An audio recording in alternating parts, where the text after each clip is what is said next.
Hello everybody and welcome back to SaveEarth.us via artofdino.com, and I've got another interesting thing. You may have seen this recently. It was slightly buried, and they always bury stuff like this. It's by definition the cellular phone harmful radiation and damage report that the NIH classic redacted about 2,500 pages of.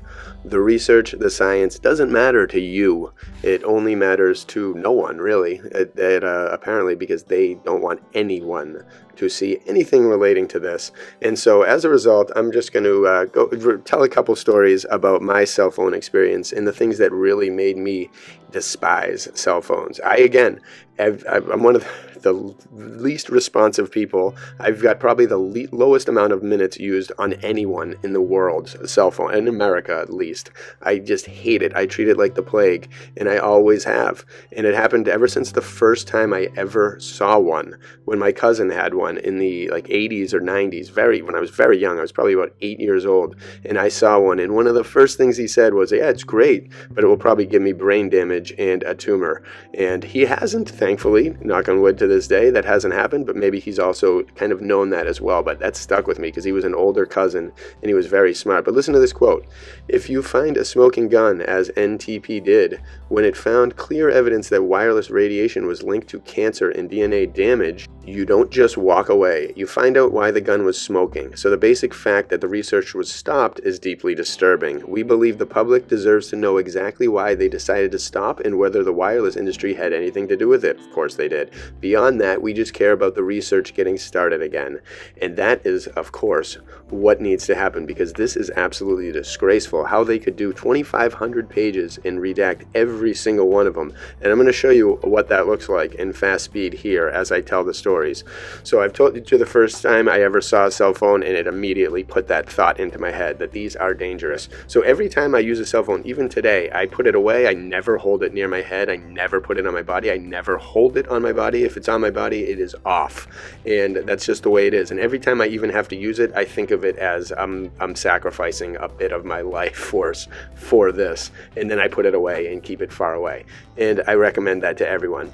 But the other story I had was at Northeastern University when I was a senior there. I think in my industry, my major had changed to music industry, and so I had to take an economics class, and I was like a freshman economic class, so I was the only senior in the class, but I didn't really care. And so I kind of kept to myself in the back until one day when they brought in a guest speaker from AT&T. And I'll never forget this lady. She went on a tear for about an hour about how great cell phones are. And this, keep in mind, this is in 2003. So this is as cell phones were starting to gain more power. So she was just going off. She was running around the room. She was like jumping around. All the kids were like, all the freshmen were like, just like eating it up, gobbling it up. And then at the very end, she was like taking questions at the very end after she did this presentation, this whole nice thing. Oh, cell phones are the greatest. Well, they're going to change everything, which they did in a terrible way. But she went on and on. And when she was taking questions, I was like, what do you, I believe that it's putting something very close to your head that connects to a satellite or a cell phone tower. Like, how is that not damage? And I was like, you guys call these things cellular phones. Like, do they cause cellular damage? And the lady stopped in her tracks. She was like stumped. All of a sudden she went from dancing around the room and like gleefully like floating and like skipping around the room while she was telling about cell phones to basically stopping and stumbling and stuttering. She turned into a mess, and everyone in the room noticed. And I remember I gave a little chuckle, and she just kind of stumbled over her words for about a couple minutes, and then she like kind of tried to get out that they were safe and everything was okay. But the way she did it was completely different than the rest of her performance earlier.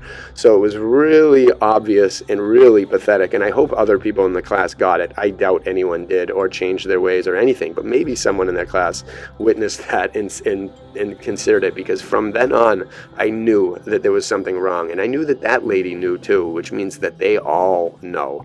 Consider these things. They call them smartphones. They call them cellular phones. Like, the answer is right right in your face, people. They are doing damage to you. They are doing so much damage to you. And nowadays you can see girls and younger people with putting them in their shirts, putting them in their bra, putting them in their back pockets, sleeping with them next to their beds. They're trying to encourage you to sleep so you can sleep with it next to you, so you can get your vitals and stuff monitored while you sleep. They've got watches, they've got headgear, they've got all this stuff, all wireless, all cellular, all Bluetooth, all terrible. And they redact 2,500 pages of the science. People should be in a complete and total uproar about this kind of stuff. But there's crickets. So I hope this maybe hits a couple people out there. But again, think about what they're doing. And again, you will see that it is glaringly obvious that these things are terrible for your health. Treat them like the plague, and you will be much better off. Bless you all from SaveEarth.us and artofdino.com.